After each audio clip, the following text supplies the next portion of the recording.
আসসালামু আলাইকুম। আশা করি হোম টিউটর 55 পরিবারের সকলে ভালো আছেন। তো আবারও একটা ক্লাস নিয়ে আপনাদের মধ্যে হাজির হলাম। আজকে ক্লাসের টপিকটা হয়তো থাম্বনেল থেকে অটোমেটিকলি বুঝতে পারছেন যে যারা কেমিস্ট্রি অ্যান্ড ম্যাথ ডিপার্টমেন্টে পড়ালেখা করেন, যাদের ফিজিক্স 1 নন মেজর, তো অনেকের রিকোয়েস্ট ছিল ভাইয়া ফিজিক্স 1 এর কেন ক্লাস নিয়ে থাকেন না। তো আজকে আমি একটা ফিজিক্স 1 এর ক্লাস শুরু করার চেষ্টা করতেছি। তো কন্টিনিউয়াসলি দেওয়ার চেষ্টা করবো ইনশাল্লাহ। তো ফিজিক্স 1 এর আপনাদের যে প্রথম চ্যাপ্টারটা আছে ভেক্টর বিশ্লেষণ, ঠিক আছে, সেই চ্যাপ্টারের একটা ইম্পর্টেন্ট একটা ম্যাথ। তো এই টাইপের কিছু ম্যাথ আছে যে কয়েকটা টাইপের ম্যাথ করলে মোটামুটি একটা কোশ্চেন হচ্ছে কমন পাওয়া যায়, ঠিক আছে। তো আজকে আমরা এই ম্যাথটা সলিউশন করব। তো এই ম্যাথটা একটু দেখি। কোশ্চেনটা বলতেছে যে ডেল হচ্ছে একটা ভেক্টর, ঠিক আছে, ভেক্টর চিহ্ন এটা। তো ডেল্টা ডট ডেল্টা ক্রস এ ভেক্টর ইকুয়াল 0, এটা আমাদের প্রমাণ করতে হবে। তো এটা প্রমাণ করার জন্য প্রথমত আমাদের যে ব্যাপারটা জানতে হবে যে এ এর উপরে ভেক্টর, এ একটা এখানে অবস্থান ভেক্টর, ঠিক আছে। তারপর ডেল্টা ইকুয়াল, আমরা ডেল্টার হচ্ছে একটা অবস্থান ভেক্টর আমরা জানি, সেটা আমি এখানে লিখে দিচ্ছি। যে আমরা জানি যে ধরে নিলাম একে একটা অবস্থান ভেক্টর হিসেবে ধরে নিব, তাহলে ধরি। আর আমরা জানি যে অবস্থান ভেক্টর মানে হচ্ছে আই জে কে একক ভেক্টর গুলান সেই ভেক্টরের সঙ্গে সংযুক্ত থাকে। তো এই একটা অবস্থান ভেক্টর হলে তাহলে আমরা এটাকে লিখতে পারি এভাবে যে A1 I A2 J plus A3 K, ঠিক আছে। তো আশা করি আপনারা বুঝতে পারছেন। তো আবার আমরা জানি যে ডেল্টা ইকুয়াল লেখা যায় ডেল বাই ডেল এক্স, ঠিক আছে, একক ভেক্টর আই। তো আপনি যে ভেক্টরই মানে অবস্থান ভেক্টর লিখুন, আমাদের আই যে কে একক ভেক্টরগুলো আছে এগুলো সংযুক্ত না থাকলে সেটা অবস্থান ভেক্টর হয় না। Plus del del Y J plus del del Z K, it's okay. তো আশা করি আপনারা বুঝতে পারছেন। তো এখন এই যে আমরা এর অবস্থান ভেক্টরটা জানলাম, আবার বি এর ডেল্টার অবস্থান ভেক্টরটা আমরা জেনে নিলাম। তখন কি করতে হবে? প্রথমত আমাদের ডেল্টা ডট ডেল্টা ক্রস এ ইকুয়াল 0 নির্ণয় করতে বলছে। তো প্রথমত আমরা এই যে ডেল্টা ক্রস এ আছে এটা আগে নির্ণয় করে ফেলবো। আমরা জানি কস গুণন কিভাবে করে, আশা করি যারা এইচএসসিতে যাদের ফিজিক্স একটু হালকা করা আছে সাধারণত সবাই ভেক্টর চ্যাপ্টারটা করে থাকে। আশা করি যে আপনার বুঝতে প্রবলেম হবে না। তো প্রথমে কস গুণন করার পরে যে রেজাল্টটা আসবে সেটার সঙ্গে আবার এই ডেল্টাটা আবার আমরা কি করব? ডট গুণন করব। তো আচ্ছা, প্রথমত আমরা যে কাজটা করব যে অতএব প্রথমত এই যে ডেল্টা ক্রস এ করে ফেলি। তো আমরা জানি যে ডেল্টা ক্রস ক্রস গুণের ব্যাপারটা হচ্ছে, তো প্রথমত আমাদের যে একক ভেক্টরগুলো থাকে সেগুলো লিখতে হয় উপরে আই জে কে, ওকে। তো এরপরে কি কাজ করব? এই যে ডেল্টার একক ভেক্টর ব্যতীত ডেল্টার যে মানটা এখানে Y X Y delta Y delta Z এগুলো না আমাদের লিখতে হয়। তো এখানে একক ভেক্টর যদি একটা বাদ দিই, যদি ডেল্টার আমরা কি করতেছি ক্রস গুণ নির্ণয় করতেছি। তো তাহলে একক ভেক্টর যদি যেহেতু আমরা এখানে নিয়ে পেয়েছি আই জি কে, সো একক ভেক্টরগুলো বাদ যাবে। ডেল ডেল এক্স থাকে, এখানে যে চলে গেলে থাকে ডেল ডেল ওয়াই, এখানে কে চলে গেলে থাকে ডেল ডেল জেড, ওকে। এখন আসি, এ ছিল আমাদের এখানে একটা ভেক্টর, অবস্থান ভেক্টর। তাহলে স্যাম ভাবে যদি আমরা এ ভেক্টরের মানটা এখানে বসাই দিতে চাই, আমরা জানি কস গুণনের মানটা এভাবে নির্ণয় করতে হয়, ঠিক আছে। তো এখন যদি আমরা এই ভেক্টরের মানটা নির্ণয় করতে, তাহলে আই যে কে একক ভেক্টরগুলো বাদ যাবে। সো একক ভেক্টরের যেখানে যে মানটা ছিল সেই মানগুলো আমরা এখানে বসাই দিব। তাহলে আই এর জায়গায় হচ্ছে আমাদের একক ভেক্টর এর অবস্থান ভেক্টর A1 ছিল, জে এর জায়গায় ছিল হচ্ছে A2 এন্ড কে এর জায়গায় ছিল A3। তো খুবই সিম্পল। তো আশা করি আপনারা বুঝতে পারতেছেন। আই এম সরি যে আমার আসলে হোয়াইট বোর্ড ইউজ করা হয় না, কারণ হোয়াইট বোর্ড কেনা হয়নি সাধারণত। তা ইন ফিউচারে কিনে ফেলবো ইনশাল্লাহ। তো এখন কথা হচ্ছে যে আমরা সাধারণত নির্ণায়কের মানটা কিভাবে নির্ণয় করে থাকি। তো নির্ণায়কের মান নির্ণয় করে থাকি আমরা সাধারণত এই যে প্রথমত প্রথম সারির প্রথম যে ভুক্তিটা আছে এটাকে নেওয়ার পরে আমরা প্রথম সারি প্রথম কলাম বাদ দিয়ে থাকি। এরপর দ্বিতীয় সারি যেটা আছে, দ্বিতীয় ভুক্তিটা আছে সারির, সেটাকে নিয়েই এবং প্রথম সারি এবং দ্বিতীয় কলামটা বাদ দিয়ে থাকি, যে মানগুলো থাকে সেগুলো নিয়ে আমরা কি করে ফেলি? নির্ণয়ের মান নির্ণয় করি। এরপর 3 নাম্বার যে ভুক্তিটা থাকে সেটাকে নিয়ে এই প্রথম সারি, আমি 3 নাম্বার কলামটাকে বাদ দিয়ে ফেলি, এই যে থাকে প্রথম ভিতরে যে অংশটা সেটাকে নিয়ে আমরা মান নির্ণয় করে থাকি। তো দ্বিতীয় থেকে যখন যাব, দ্বিতীয় ভুক্তিতে যখন আমরা যাব, তখন এখানে মাইনাস ইউজ করতে হয়।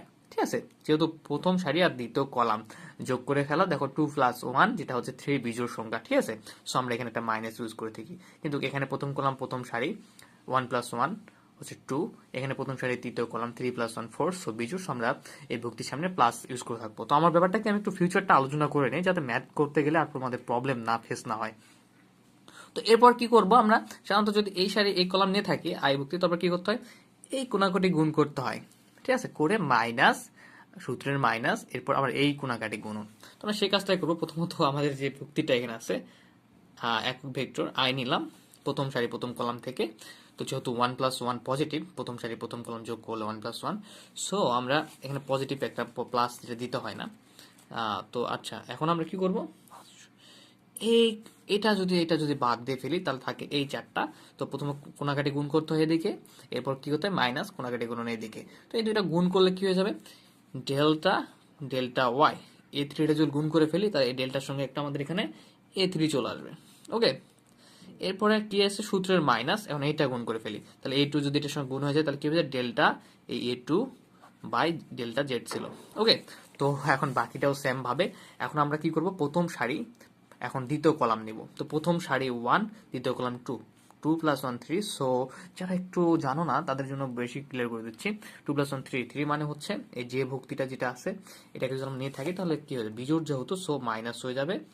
অ্যান্ড এই সারি এই কোণটা বাদ দিলে আমাদের যে বাকি চারটা ভুক্তি থাকতেছে সেটা কি করতে হবে আমাদেরকে, এটা আমরা ধরে নিলাম বাদ, তাহলে এই চারটা থাকতেছে, তাহলে এই দুটা ক্রস গুণন, কোনাকাটি গুণন মাইনাস এই দুটা কোনাকাটি গুণন। ওকে, তো আশা করি খুব ইজিলি বুঝতে পারতেছেন। তো del by del x A3 সঙ্গে গুণ হয়ে গেলে হয়ে যাবে del A3 by del x. এরপর সূত্রের মাইনাস ডেল A1 বাই গুণ করলে ডেল জেড থাকে নিচে।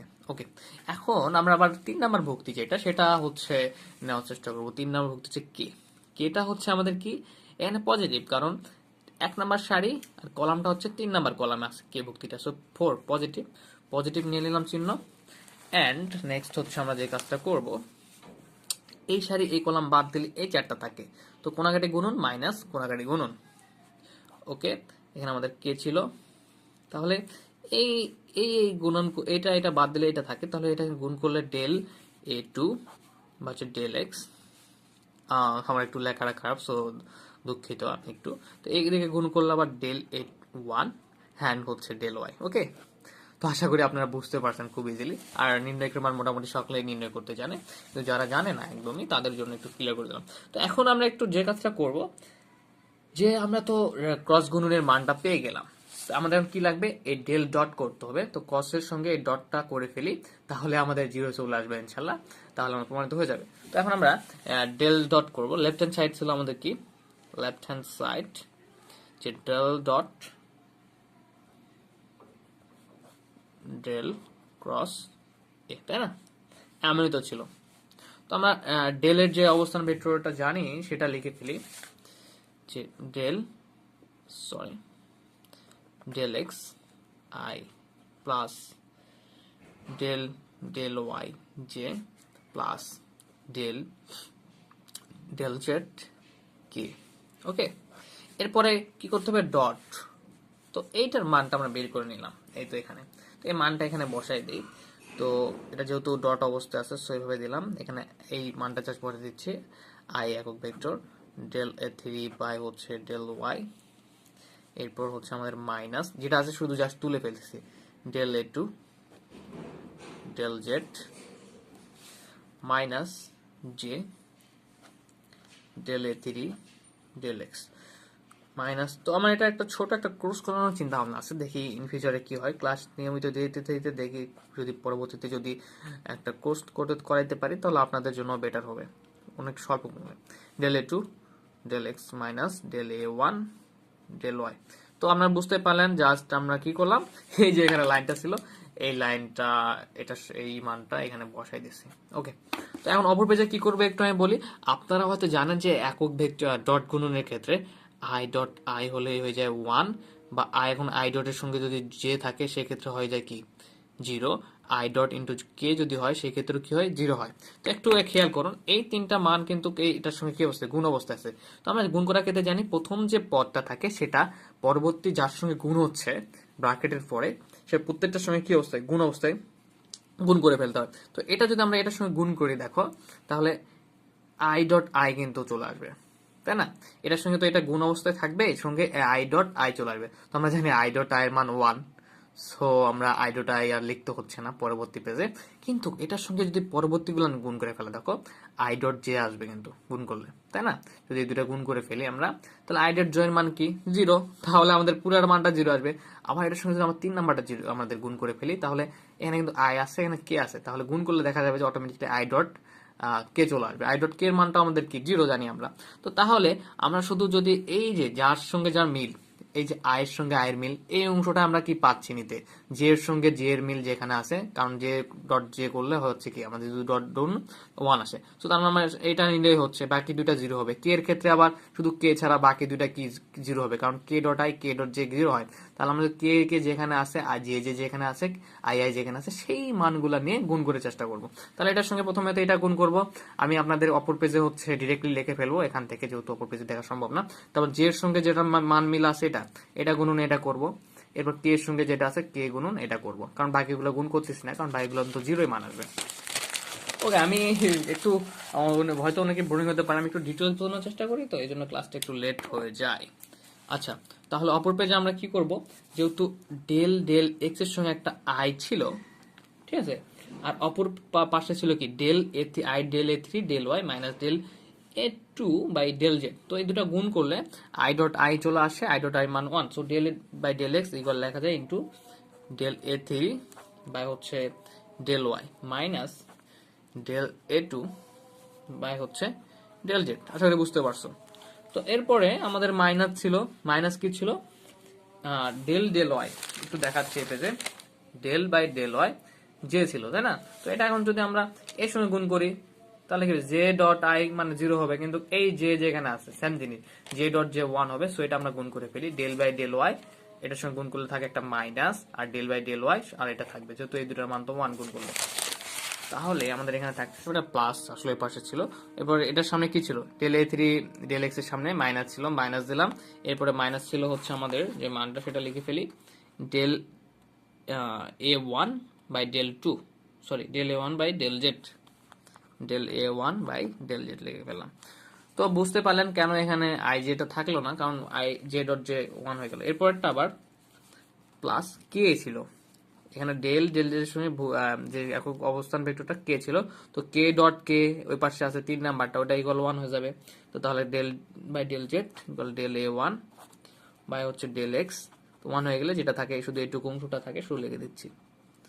তো আশা করি খুব ইজিলি বুঝতে পারতেছেন, ঠিক আছে? বা এগুলো শূন্য হয়ে গেল। আচ্ছা, এখন আমাদের শেষ একদম, এখন এটার সঙ্গে এটা গুণ করে দেই, এই ডেল বাই ডেল এক্সটার সঙ্গে ডেল বাই ডেল ওয়াইটার সঙ্গে গুণ করে দেবো, এরপর ডেল বাই ডেল জেড যাচ্ছে এর সঙ্গে গুণ করে দেবো। ওকে, তো প্রথমত এটার সঙ্গে এই অংশটা গুণ করে ফেলি, তাহলে গুণ করলে হবে ডেল এ থ্রি, প্রথমে এটা তারপর এটা এ থ্রি, ডেল দুইটা আছে তারপরে ডেল স্কোয়ার এ three del x del y, del x del y. Okay, এরপর পজিটিভ আর negative plus minus minus del square, দুইটা ডেল আছে এ টু, আর এখানে আছে ডেল এক্স, এখানে del Z, del x del z. এরপরে সরি এখানে প্লাসে মাইনাসে কিন্তু অলরেডি কি মাইনাস হয়ে যাবে, ডেল স্কোয়ার এ three del y del x. Okay, এরপর আসি প্লাসে মাইনাস আবার মাইনাস ডেল স্কোয়ার, দুইটা ডেল এই তো, del square a one del y del z. আশা করি ক্লিয়ার হচ্ছে মোটামুটি। এরপর পজিটিভ, এখানে গুণ করে ফেলি, প্রথমে এটার সঙ্গে এটা তারপর এটার সঙ্গে এটা, তাই না? তো ডেল স্কোয়ার এ ওয়ান, দুইটা ডেল গুণ হয়ে গেল, এখানে একটা ডেল এখানে একটা del, square a one del Z del x. এরপর প্লাস মাইনাস মাইনাস, দুইটা ডেল গুণ হয়ে গেলে del square a one del Z del y, del z শুধু গুণ, যেটা সবাই পারে আসলে আশা করি। তো এখন যেগুলো মিল থাকবে পজিটিভ নেগেটিভ সেগুলো আমরা কি করব, কেটে ফেলবো, তাই না? তো এখানে একটা মিস্টেকিং যে আমাদের একটা মিস্টেক হয়ে গেছে, যে ব্যাপারটা সেটা হচ্ছে যে এই যে এখানে যদি ভিতরে মাইনাস দ্বারা গুণ করে ফেলি তাহলে এখানে পজিটিভ হয়েছে, তো সেটা আমি হচ্ছে মাইনাস লিখে ফেলছিলাম, এর জন্য সরি। তো তাহলে আমাদের এখানেও হচ্ছে যে পরিবর্তনটা এখানে মাইনাস আসবে। ওকে, কারণ অপর পাশে মাইনাসটা এই পাশে ব্র্যাকেটের ভিতরে ছিল, ব্র্যাকেট থেকে বের করে মাইনাসটা নিয়েছি, সো মাইনাসে প্লাস হয়ে যাবে এখানে। আচ্ছা, তো এই হলো আমাদের কাজ। এখন আমরা দেখি কোনটা কোনটা মিল পজিটিভ নেগেটিভ সেটা কেটে ফেলি। তো ডেল স্কোয়ার এ থ্রি এখানে আছে, এখানে নেগেটিভ ডেল স্কোয়ার এ থ্রি আছে, ডেল ওয়াই এক্স আছে, ডেল এক্স আছে, ডেল ওয়াই আছে, ডেল আছে। তার মানে এটার মধ্যে কি আছে, আমাদের মিল আছে, কিন্তু সেম জিনিস, সো পজিটিভ নেগেটিভ কেটে গেল। Del square a two, del square এটা সরি এটা এ টু ছিল এখানে। আচ্ছা, এটা হচ্ছে এ টু, সরি তুলতে একটু মিস্টেক হয়েছে। তো আচ্ছা দেখো, তাহলে অপর পেজে ছিল তো এই জন্য মিস্টেকিং। তো এই del square a two, del square two, del Z, del x, del x, তো মিল আছে, পজিটিভ নেগেটিভ কেটে দেই। এরপর del square a one, del y, del z, এখানে আছে আমাদের কি, যে del square a one by del Z, del Y, তো সেম জিনিস, del square a one, del square a one, del Z, del y, del x কেটে ফেলি। তো দেখো সবগুলো যদি কেটে যায় থাকে কি, আমাদের শুধু জিরো থাকে। তো আমরা এটাই লিখতে পারি, অতএব লেফট হ্যান্ড সাইড আর কি রাইট হ্যান্ড সাইডটা আমাদের কি হচ্ছে, প্রুভড। তো আশা করি আপনারা খুব সহজেই বুঝতে পেরেছেন ব্যাপারটা। তো আশা করি ভালো লাগলো অবশ্যই।